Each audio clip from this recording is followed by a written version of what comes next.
Hello everybody, vegans and non-vegans. I have chosen not to become a vegan and I have 8 reasons for choosing so, and I invite you to listen to my arguments and I invite you to come with counter arguments if you would like to. I'm open to persuasion. So here are my 8 arguments. Oftentimes I feel like vegans are more preoccupied with their own feelings and emotions than animal welfare, and I think that is important that we don't lose sight of what the goal is, which is, animal welfare. I feel that what is important is that animals have a good life while they live, and if they are killed, that they are killed in a humane way. And I want to tell you a story to illustrate this. I was out with a friend of mine to this cafe or bar, and this mouse was running around. It was hurt. So the bouncer there, he said he wanted to step on it to end its life. And my friend, she went oh, the poor mouse, oh! And she was all preoccupied with all her own goodness and feeling of compassion for this mouse, but she wasn't ready to pick it up and take it home and just go home and just forget about the evening. She was just hating on the bouncer. And in my opinion, the bouncer was actually doing the right thing that would benefit the mouse. So that's the first argument. And the second argument is a little bit more about being rational about the whole thing. Because, for example, when it comes to dairy, it all depends on your local farm. Where you live, how are the farms run there? Are the animals treated in a good way in your local farm? You could actually go check it. It's organized differently. I mean, some places farms are more industrial, and other places, the cows go freely out in the meadows and eating, and looks like they have a great life. So this differs. You have to actually make your own investigations about this. And my third argument is that, people keep saying that you're treating cows or animals badly if you milk them. And I don't really understand that argument, because I used to have milk in my own breast. It's really uncomfortable when that milk doesn't get out. You just have to, have a baby or some other mechanical tool to just get it out, or it'll just measure the milk will pressure, and it's a relief to get it out. So I don't really see how that might be a bad thing to animals. But you might argue that they're taking away their calves, or they're taking away their offspring, and this hurts the animal. But this differs. I mean, crocodiles are less attached to their children than cows, I guess. But still, cows are less attached to their offspring than human beings.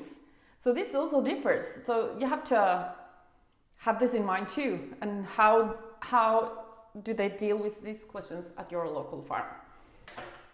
And so my fourth argument is that you need to see your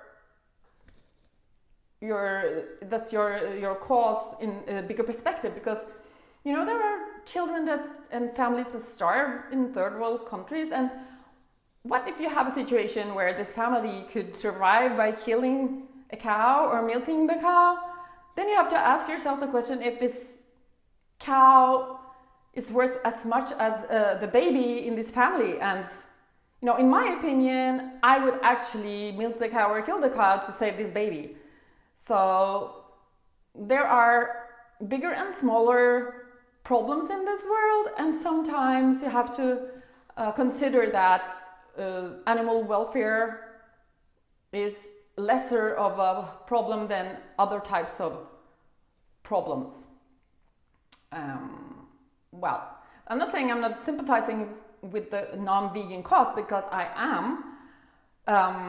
But I mean, you should ask yourself, what's the goal? The goal is to reduce meat consumption globally, and then the second question you can ask yourself is, what would be the most effective way of obtaining that goal? Maybe it would be a more effective strategy to make people, reduce their meat consumption, increase their plant-based diet instead, and or maybe it's better to, it's a lot easier for people to become a vegetarian than becoming a vegan, and also only, reducing their meat consumptions to 2 days a week instead of 5 days a week, for example. That would, would make a huge impact on the meat production in the world. So, I mean, that might be a better strategy. Yes. And then my sixth argument is that, again, you have to look at other important goals. For example, environmental arguments. For example, not throwing food away. I say, if my son is purchasing meat and putting it in the refrigerator, and then he leaves and this meat is there, I have the choice of throwing it away or actually eating it. So what I'm doing then is, I serve this food, I eat this food because I don't want to throw it away. And so it's why I call myself flexitarian. I'm not buying meat, I don't want to stimulate meat production, but I don't want to throw it away either, contributing to more, just throwing it in the bin, contributing to more garbage in the world. So I think that's, that's the better way to go. At least that's what I've chosen to do. And yes. And the seventh argument is that, okay, let's say all animals are sentient beings, but do they feel pain the same way as human beings? For example, I love oysters. I love seafood. And then you have the question whether or not this oyster or these shrimps, do they feel pain the same way human beings do? And is it really being evil to animals to eat an oyster? I love oysters. And I'm not convinced that, they have the same level of pain as human beings. So it's why I have, decided to continue eating oysters until someone convinced me that, oysters really feel a lot of pain by being eaten by me. So, yeah. So the eighth argument is that there are a lot of social aspects of eating, for example, with friends and family, and by going vegan, you kind of eating gets very it complicates the social aspects of eating, which is why I think it's not really worth it. Yes. So these are 8 arguments why I've chosen not to become a vegan. At the same time, I'm open to being persuaded by people that would, counter my arguments in an intelligent way, because I sympathize with the cause.